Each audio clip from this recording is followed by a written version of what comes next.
Hello tout le monde et bienvenue dans cette nouvelle vidéo, j'espère que vous allez bien. Je vous retrouve aujourd'hui pour mon update lecture du mois de septembre et vous allez voir que ce mois-ci, franchement j'ai pas mal lu. Je suis plutôt contente puisque j'ai 5 lectures papier à vous présenter et 2 lectures audio.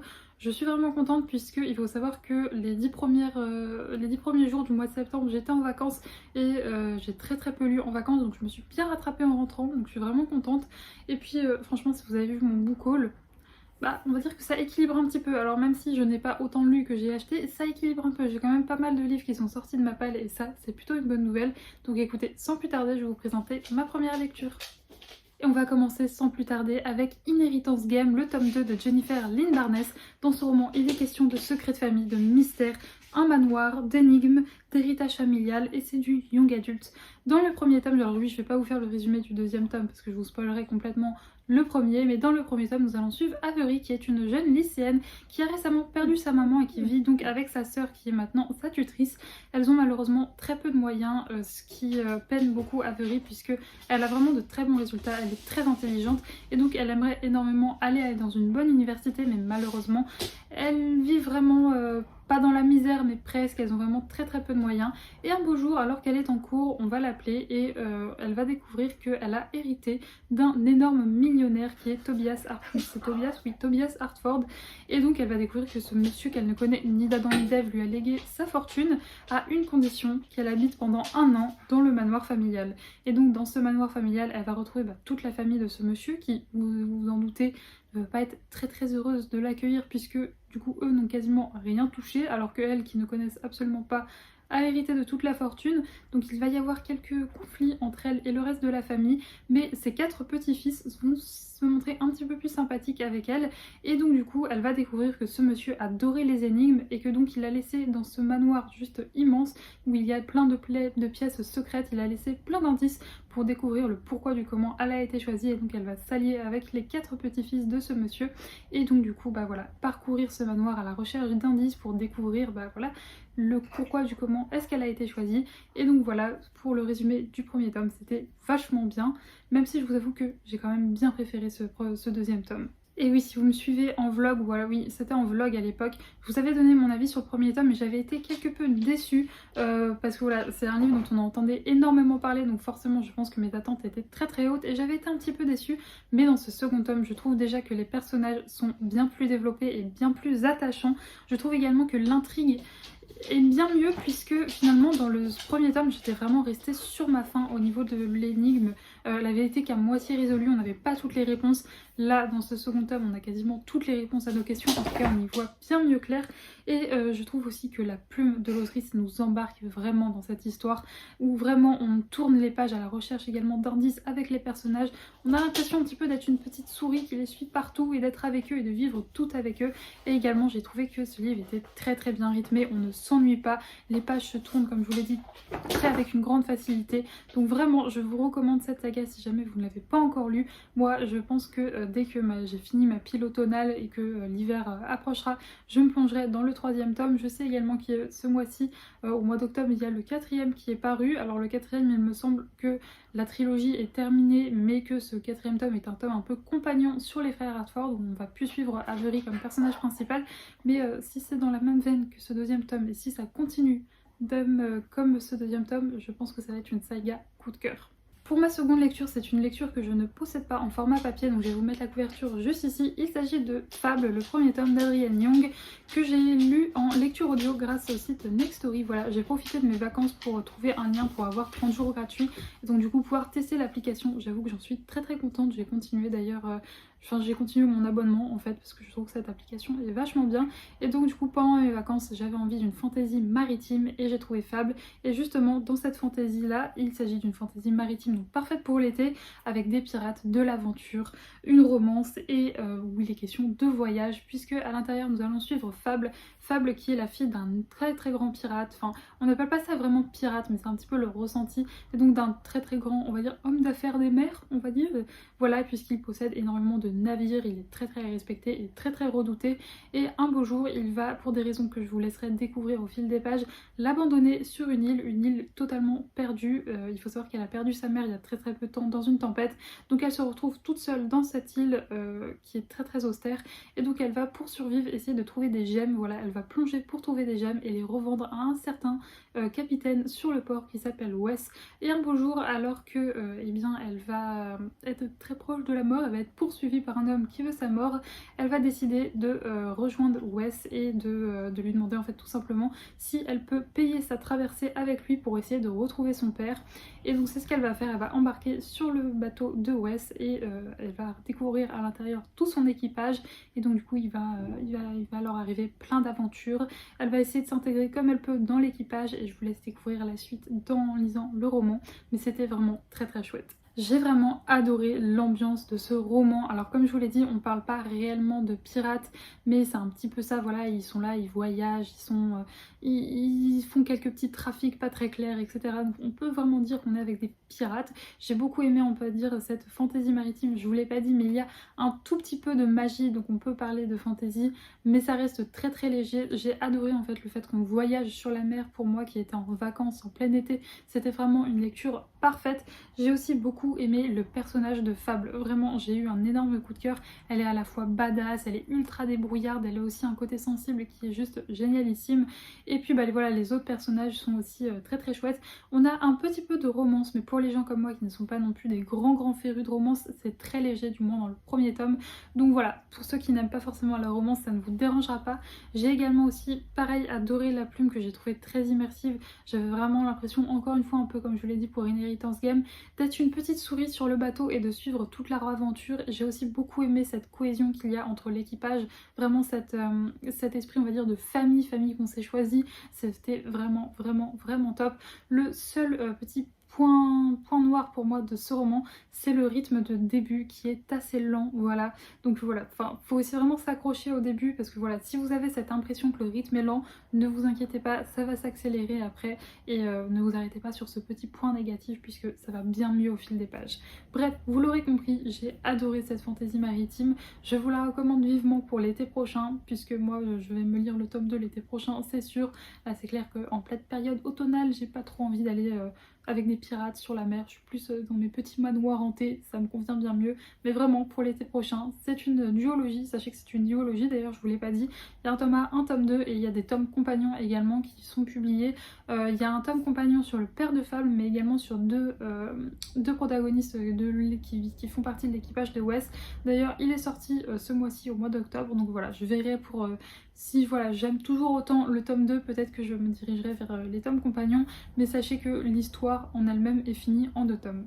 Et j'enchaîne avec la dernière lecture un peu summer vibe à vous présenter. Il s'agit de l'héritage du trône, l'héritage des 7 îles, à chaque fois je me trompe, puisque c'est le second tome du trône des 7 îles. Là le nom c'est l'héritage des 7 îles de Adalyn Grace et à l'intérieur de ce roman c'est une fantaisie maritime. Il va être question de quête, d'aventure, de romance, de voyage en mer, de secrets et de magie. Voilà pour les thèmes principaux de cette duologie et je vais vous faire le résumé du premier tome. À l'intérieur on va suivre Amora qui est la fille du roi de Visida et elle a grandi en fait toute sa vie pour prendre la suite de son père. Elle possède une magie très particulière et très sombre qui s'appelle la magie des âmes, voilà, avec laquelle elle peut tuer. Donc c'est une magie très sombre qui est réservée uniquement à la famille du roi, voilà. Et donc du coup pour pouvoir voilà, prendre la succession de son père, elle doit faire une démonstration, voilà, c'est vraiment le point final on va dire de sa formation, c'est une démonstration en public et malheureusement cette démonstration va virer au drame et donc du coup son peuple ne va plus du tout lui faire confiance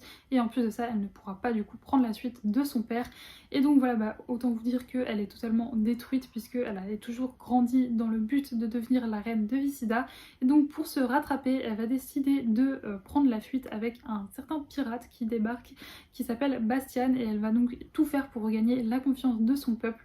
Et vraiment l'univers est topissime puisque on a plusieurs îles avec plusieurs magies différentes. Chaque île a sa propre magie et vraiment l'univers est juste topissime. Mon avis sur ce deuxième tome va être très similaire au premier puisque tout comme dans le premier j'ai un énorme coup de cœur pour l'univers qu'a créé l'autrice. Vraiment toutes ces différentes îles, enfin je trouvais que l'univers était très riche. En plus de ça je trouve que c'est un excellent univers maritime, on a vraiment l'impression d'être plongé au cœur d'une ambiance vraiment où il y a plein de magie, où on voyage, c'est vraiment génial pour l'été. Pareil, comme je vous l'ai dit, toute la magie qu'a créée l'autrice avec ses différentes îles et tout, c'était topissime, vraiment. J'ai un énorme coup de cœur pour cette partie du roman. La plume également de l'autrice fait que c'est assez bien rythmé, qu'on a vraiment l'impression de s'immerger. Quand elle fait des descriptions, on s'imagine toutes les scènes et ça c'est vraiment topissime. Donc vraiment on s'immerge parfaitement dans le roman. Pareil, toute cette partie de voyage, c'est vrai que dans ce second tome on voyage encore plus que dans le premier. Donc on est vraiment sur la mer, on visite plein d'îles différentes et ça c'est vraiment génialissime. Encore une fois vraiment c'est tellement parfait pour l'été parce qu'on est là dans son canapé mais on a l'impression qu'on a fait le tour du monde. On a découvert plein de nouvelles îles, qu'on a voyagé en mer et ça c'est génialissime. Et puis j'ai un énorme coup de cœur pour les personnages secondaires que je trouve très très attachants. Pareil, dans ce second tome il y a une espèce d'équipage qui se crée et on a encore une fois cet esprit on va dire de famille qu'on se choisit et la cohésion entre tous ces personnages, j'ai adoré.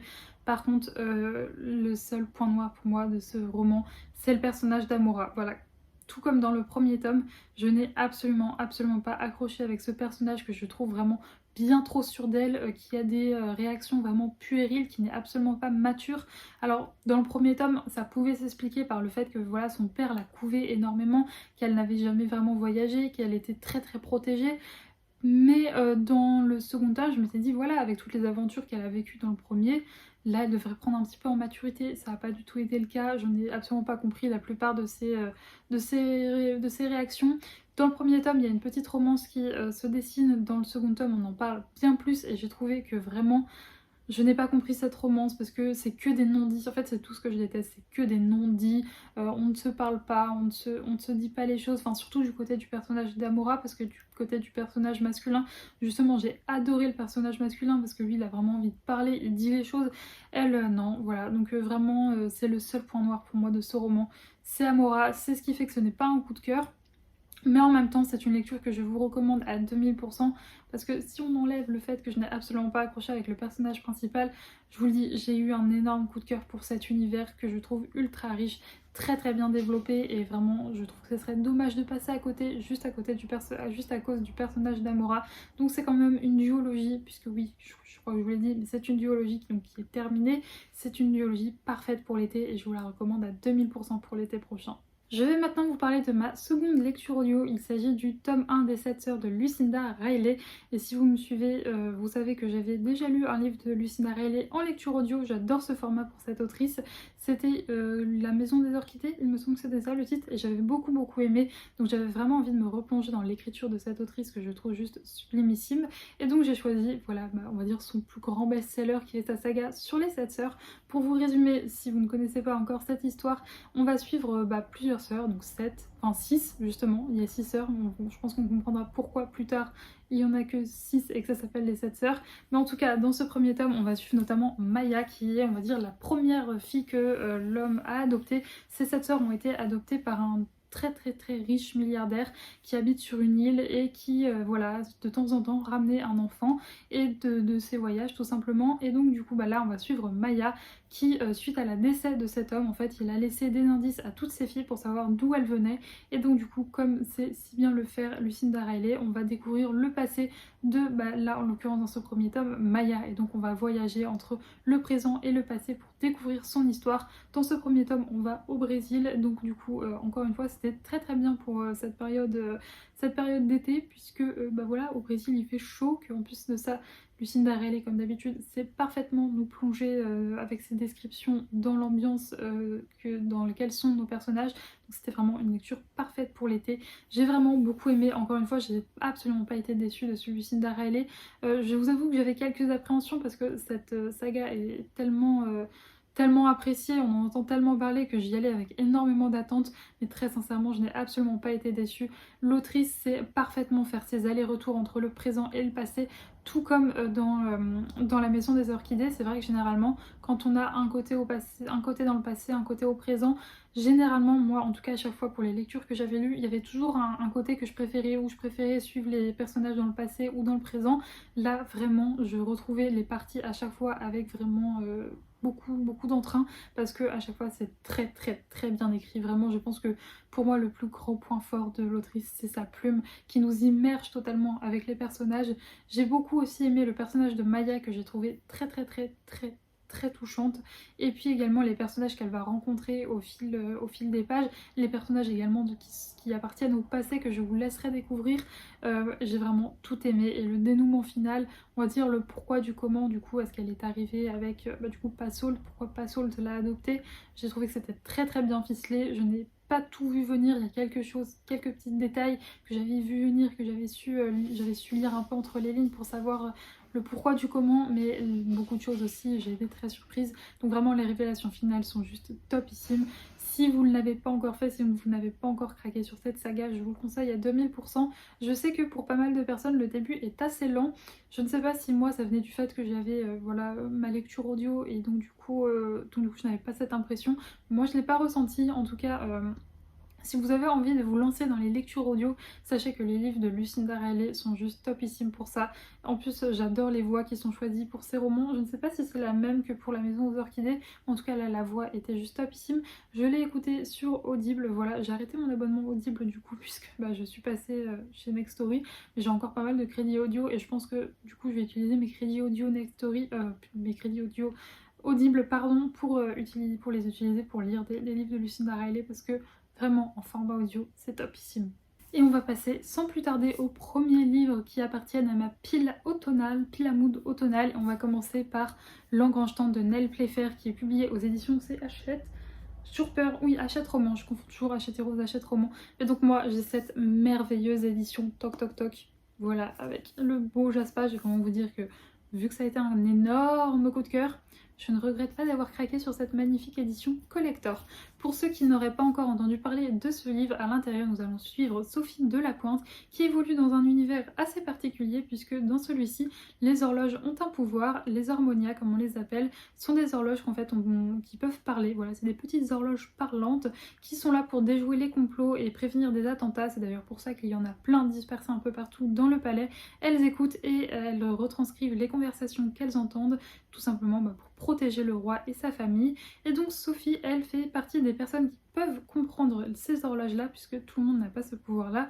Elle est chronolangue, et donc du coup, elle s'occupe de réparer les horloges du palais royal.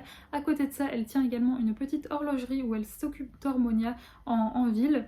Il faut savoir que Sophie, malheureusement, a vécu un drame il y a peu de temps, puisque son papa est décédé dans des circonstances très bizarres. Elle ne connaît pas vraiment les raisons de sa mort. Enfin, en tout cas, elle ne connaît pas... Enfin, si, elle connaît les raisons de sa mort. Il a été retrouvé, je crois, au bord d'une falaise, et du coup, on peut se dire qu'il est tombé, mais en même temps, ça lui semble très très bizarre qu'il soit tombé. Donc voilà, il y a pas mal de mystères qui entourent la mort de son papa. Donc elle a repris du coup la suite de sa boutique. Elle a aussi également repris la suite de son travail au palais. Et donc du coup, un beau jour, le frère jumeau du roi va venir la retrouver avec une horloge très très particulière, puisqu'il s'agit d'une horloge prodigieuse, et celle-ci est un engrange-temps. Cette horloge a donc le pouvoir en fait de faire voyager les gens dans le temps. Sauf que Sophie, elle a toujours entendu dire de son papa que c'était très très dangereux de voyager dans le temps. Mais en même temps, en fait, le roi lui propose de réparer cette horloge. Enfin, lui demande plutôt de réparer cette horloge pour l'aider à voyager dans le temps. Donc Sophie est assez réticente au début, mais en même temps, comme je vous l'ai dit, son papa est décédé dans des circonstances très bizarres.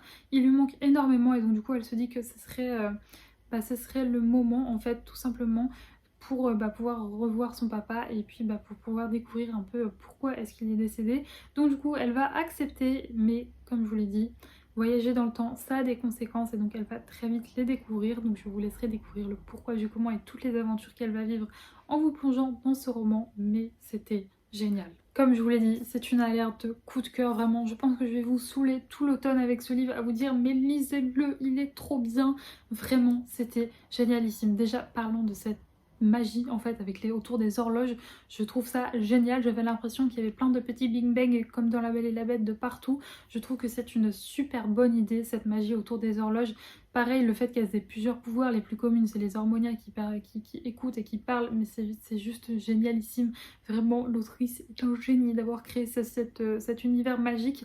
Deuxième pour moi énorme point positif de ce roman, et qui a fait que ça a été un coup de cœur, c'est vraiment l'ambiance. C'est une ambiance qui est à la fois cosy, vraiment on se sent bien dans cet univers. Vous voyez, c'est pas comme par exemple du Sang et la Cendre ou de ce genre de roman où l'ambiance est bien, mais on n'aurait pas envie d'y être là clairement, malgré toutes les aventures qui peuvent arriver à Sophie. J'ai vraiment envie d'être avec elle, j'ai vraiment envie d'être dans cet univers et d'évoluer dans cet univers. Donc ça donne un côté très cosy, très cocooning à la lecture et c'est juste génialissime. C'est pas parce que c'est cocooning et cosy qu'il ne se passe rien, au contraire, il y a plein de choses qui se passent, ils vont vivre plein d'aventures et ça c'est génialissime. Vraiment, ça a très très bien rythmé, le rythme de ce roman est génial parce qu'il se passe des choses tout le temps. Donc on ne s'ennuie pas, les descriptions sont juste génialissimes. Je vous dis, j'avais l'impression d'être avec Sophie et de vivre toutes ces aventures avec elle. J'ai adoré les révélations qui sont faites tout au long du roman, vraiment je les ai trouvées juste génialissimes et très très bien ficelées.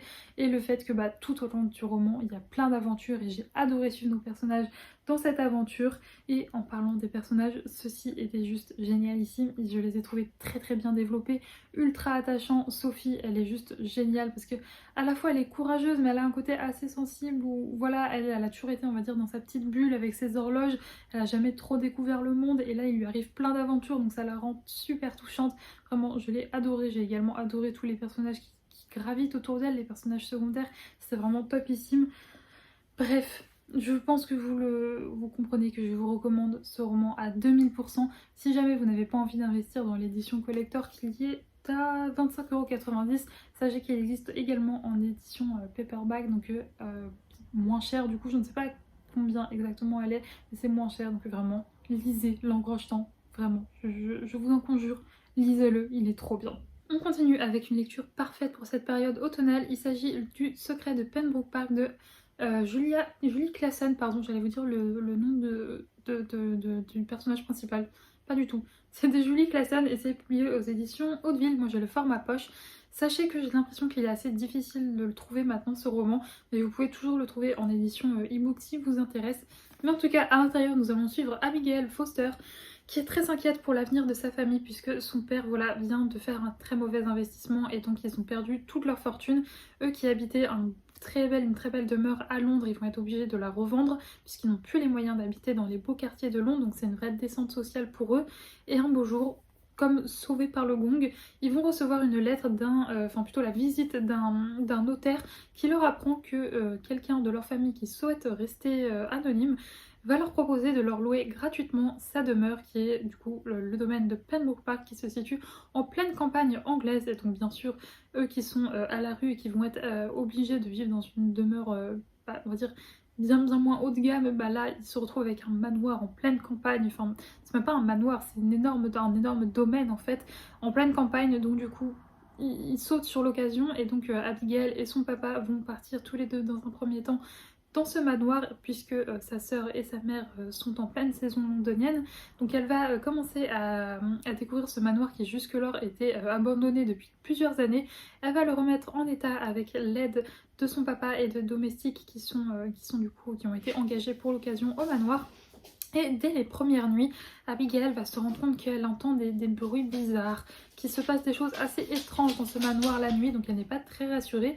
Et ensuite elle va rencontrer William Chapman qui est le pasteur du coin et qui va lui apprendre avec son papa qu'il y a pas mal de rumeurs sur ce manoir, qu'il serait hanté et surtout qu'il abriterait une pièce secrète dans laquelle il y aurait un énorme trésor. Voilà, c'est un peu les rumeurs en fait qu'on entend dans le village qu'il renfermerait un trésor ce domaine.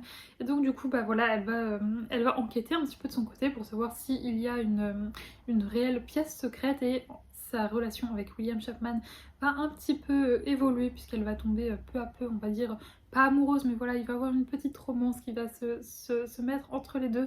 Même si bon vous l'entendez il y a une grande différence de classe sociale puisqu'elle a fait partie de l'aristocratie. Lui c'est un pasteur sans le moindre sou, donc bon voilà, je vous laisserai découvrir au fil du roman comment tout ceci va évoluer.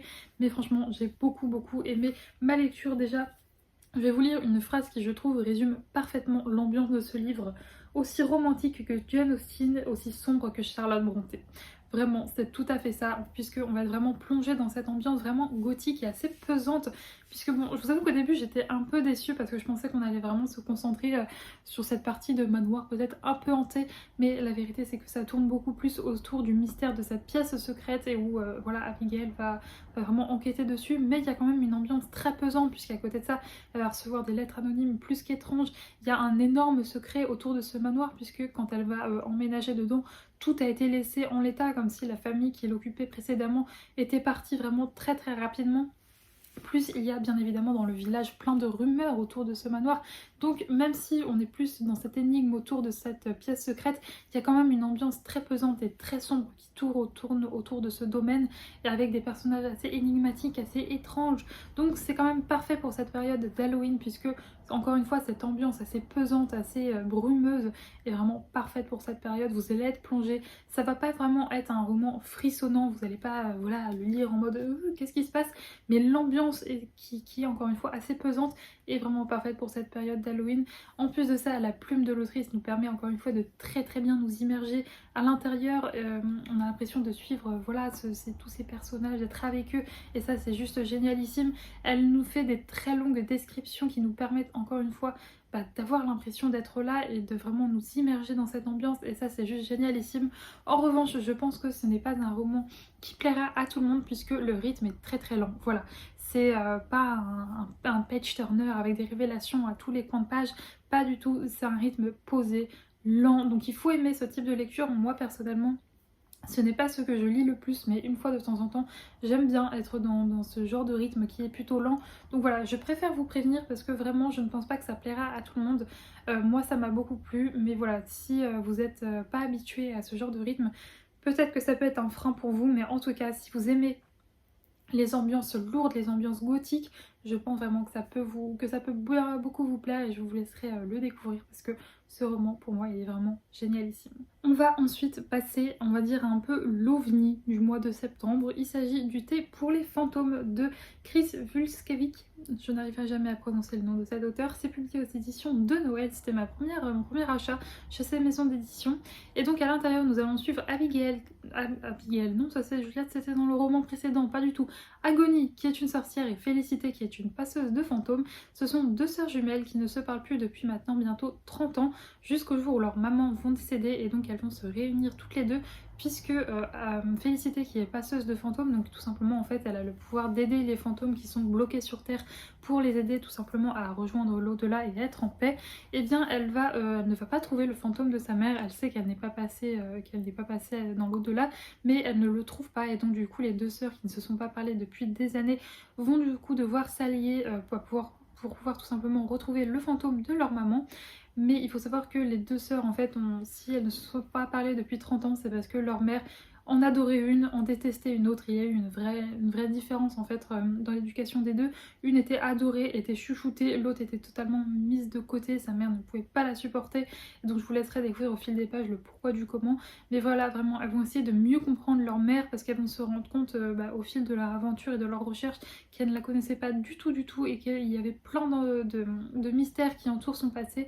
Donc voilà, elles vont vraiment partir à la recherche de leur maman et de son histoire. Et comment vous dire que ce livre est un ovni qui ne plaira très certainement pas à tout le monde. Moi pour ma part je ne sais pas encore si j'ai bien aimé ou si j'ai détesté, mais il faut savoir que l'écriture est très particulière puisque en fait au début du roman on va avoir un monsieur qui nous parle, mais qui nous parle comme si on était en face de lui en fait, un monsieur qui tient un salon de thé et voilà, c'est comme si nous on s'asseyait dans son salon de thé à Nice et qui nous racontait l'histoire de Félicité qu'il a connue autrefois. Et donc vraiment tout au long du roman en fait on a des passages où le monsieur va vraiment nous parler à nous lecteurs, il va s'adresser à nous et donc du coup ça rend la lecture assez particulière. Très sincèrement je ne pense pas que ça plaira à tout le monde. D'ailleurs je vous invite vraiment avant de vous plonger dans cette lecture à aller en librairie, d'essayer de le trouver et de feuilleter quelques pages pour voir si l'écriture vous convient parce que c'est très particulier. Je ne vous cache pas que les 100 dernières pages je les ai vraiment lues en diagonale puisque j'avais vraiment du mal avec l'écriture, mais en fait ce qui m'a fait tenir c'est l'ambiance très particulière. Vraiment, je ne saurais pas trop vous la décrire, mais les deux en fait ont vécu, on va dire, dans une... Ah oui, ça se passe en France, mais on va dire dans une partie cachée de la France en fait. C'est comme si nous, simples mortels, nous n'avions pas connaissance de cette partie, on va dire, un peu cachée de la France, où à l'intérieur vit sorcières et choses un petit peu bizarres. Et donc du coup, on va être vraiment plongé dans cette ambiance à la fois très campagne, puisqu'elles ont grandi toutes les deux dans une bergerie, avec une femme qui est très bizarre. Enfin, c'est cette mère en fait qu'on découvre au fil des pages est vraiment très énigmatique. Et ouais, c'est une ambiance très particulière, vraiment j'ai du mal à trouver les mots pour vous la décrire. Mais c'est ça en fait qui m'a fait rester dans le roman. Puisque je trouvais que cette ambiance très particulière qu'on est tout à fait à cette période et j'avais quand même envie de savoir en fait un peu l'histoire de leur maman, le pourquoi du comment, est-ce que elle a disparu, où est-ce qu'elle est, etc. Donc c'est ce qui m'a fait tenir, mais très sincèrement, encore une fois, c'est très compliqué de vous donner un avis sur ce livre, puisque je vous dis, il y a quand même pas mal de passages que j'ai lus en diagonale. Et encore une fois, je ne sais pas si je l'ai aimé ou si je ne l'ai pas aimé, puisque encore une fois, c'était très particulier. Donc tout ce que je peux vous dire sur ce roman, c'est que l'ambiance est vraiment bien. J'ai beaucoup aimé apprendre à découvrir les personnages de Félicité et d'Agonie, mais que l'écriture est tellement particulière que je suis persuadée que ça ne plaira pas à tout le monde. Donc encore une fois, si ce livre vous intéresse, je vous invite quand même à aller en librairie et à feuilleter quelques pages pour voir si ça vous convient. Et voilà, j'ai maintenant terminé de vous présenter toutes mes lectures. Donc comme vous pouvez le voir, il y a eu surtout des très bonnes lectures, donc vraiment je suis contente. Il n'y a que du thé pour les fantômes qui a été, on va dire, un peu ma lecture où j'ai le cul entre deux chaises, hein, pour être vulgaire. Mais voilà, je sais pas trop pour cette lecture. Ça a été, on va dire, le seul petit point noir. Sinon je n'ai eu que de très bonnes lectures, avec des lectures plutôt en début de mois, très summer vibe, très dans l'été, et après on est passé à ma pile d'automne. Donc voilà, ça fait que j'ai lu pas mal de choses très différentes et ça c'est vraiment chouette. En tout cas, j'espère que cette vidéo vous a plu. N'hésitez pas à me dire si vous avez lu certains des livres que je vous ai présentés. J'aimerais beaucoup avoir votre avis sur ceci. Et n'hésitez pas également à me dire, vous, quelles ont été vos lectures en ce mois de septembre. Ça m'intéresse beaucoup, peut-être que vous allez me faire découvrir certains titres et ce sera avec grande joie que je vous lirai et que je rajouterai des livres à ma wishlist. Je pense que vous l'avez compris, j'adore découvrir de nouveaux auteurs et de nouveaux titres, donc n'hésitez pas à me dire tout ça en commentaire. Et écoutez, moi je vous fais des gros bisous, je vous embrasse et on se retrouve samedi pour un prochain vlog. Et d'ici là, portez-vous bien.